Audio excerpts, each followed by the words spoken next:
So we've got our straight edge on our truss rod and it's emitting the frets so that we can see where the fretboard's at.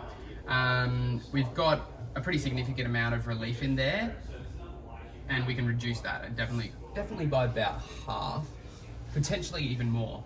We could aim for flat, but most guitars and most professional people are setting up their guitar with a little bit of relief because it leads to a more even outcome across the neck, rather than sort of missing out on this area here where it's not scooped enough. You end up just fretting out on things. So we want to add tension to the truss rod. By doing that, we need to go right. So righty-tighty, lefty-loosey. Exactly. So if we're looking down the truss rod, we're going to go clockwise, which is right. So put a bit of pressure on it there.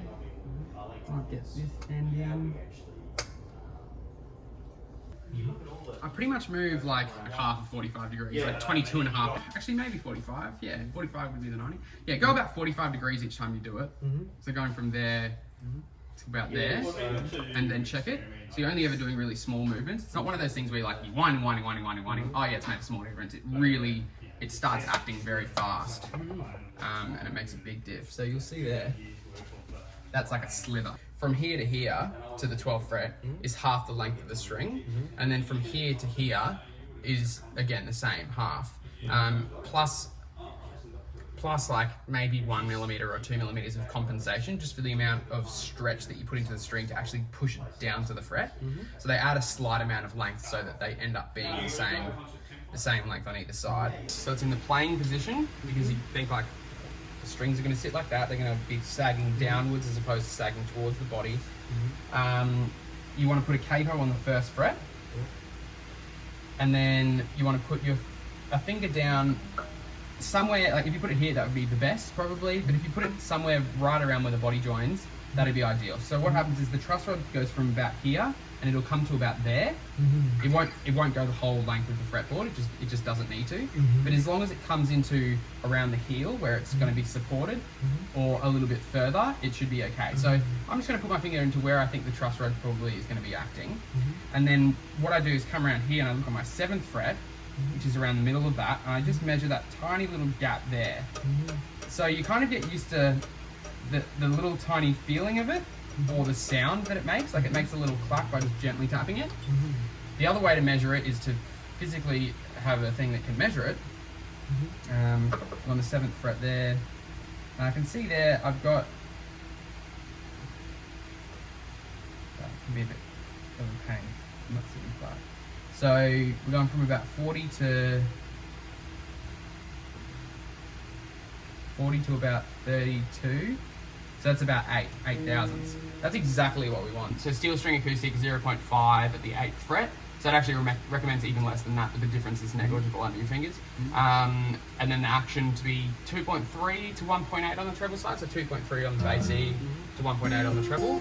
This little pin in there, and when that gets pressed, it adjusts the dial. And then it has these little scoops, which are for sitting over the strings. And then that little scoop there allows the fret to rest through there. So what you're doing is you depress the string onto the fret. So the string is now pressing down on the fret, just like if I press on there. If anything on a guitar, I would set it up to about 25 thousandths to about 16 thousandths. We'll sort of stand over the guitar like that. And we're going to place this on the 12th fret. So where we're measuring is going to be immediately above the 12th fret. We want to find a line that is going to sit there. Yeah, get in there. Yeah. So you can see there, when I lift the string up, the 3 millimeter line is just visible, just underneath there. Don't know if you'll be able to pick that up on the camera, but the line is just visible. So where it's just visible, or you're cutting the line in half, that's on the mark. So we got about 3 millimeters of action on the bass side. On the treble side, it can be a little bit harder to see. I actually look in between the strings and the fretboard, in that little gap in there. And you can see at the 12th fret, I know. No, I'd say it's a little bit lower. I'd say it's about the 2.25. 3?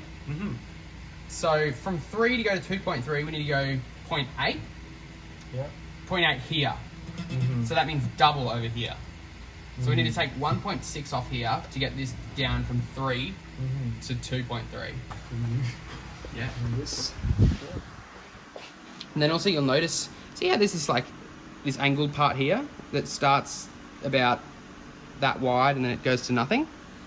We want a little bit of that, so we will continue doing that because we will have just flattened it slightly before when I ran over the top. I will have taken some of that round off, so I want to put it back into the shape as well. I'll do that same on the back edge here as well. So you can see those tapers, they come from, it's wide on this end and wide on this end, and they find their way down to nothing. It's because the string length wants to run right on that ridge there. So it needs to be back all the way there and then almost at the front over there and then everywhere in between. So you'll have like E, A, D and G over here. And they sort of work from the front edge to the back edge. And then the B, because it's, so what you find is you've got 4 wound strings that have got the bronze on them and then 2 steel strings. So the compensation for the B, because it's not wound, it's a very skinny string compared to the wound ones. Like the wound ones, you tighten up to pitch and they'll be much lower than the same amount of tension for a single plain string.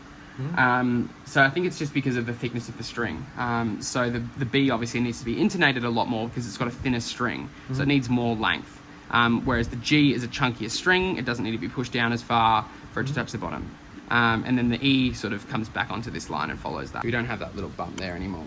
So if I sand like this and I take off some material, everything is, this is 90 degrees like this. So I'm not losing the angle or anything like that. It's staying the same. It's just a lot more work trying to control your hand like this and get it all really even. And the dust piles up on top and you got to blow it off and see again, okay, yep, I'm there. And I'm focusing my weight down to keep this flat so that I don't rock back and forth. To keep that at 90 degrees.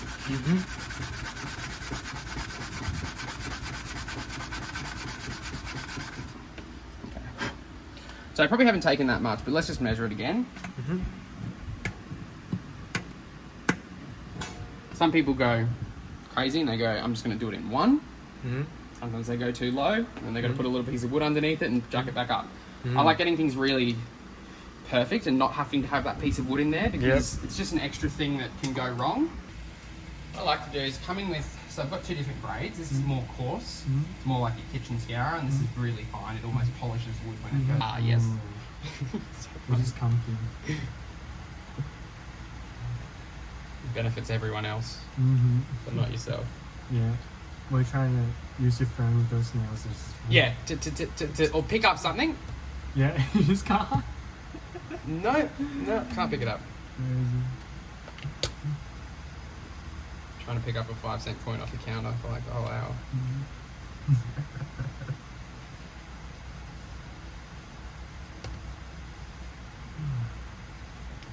What did you say the action was? It was 2.7. Like, constantly like, what is happening with this and why does that happen with it? How does that react to this? And how if I do this just like this, will I save time? How much effort am I putting in to save 2 seconds every time I do a setup? I'm like, Jesus, go on. Lay awake at night thinking about efficiency. Yeah, I feel that.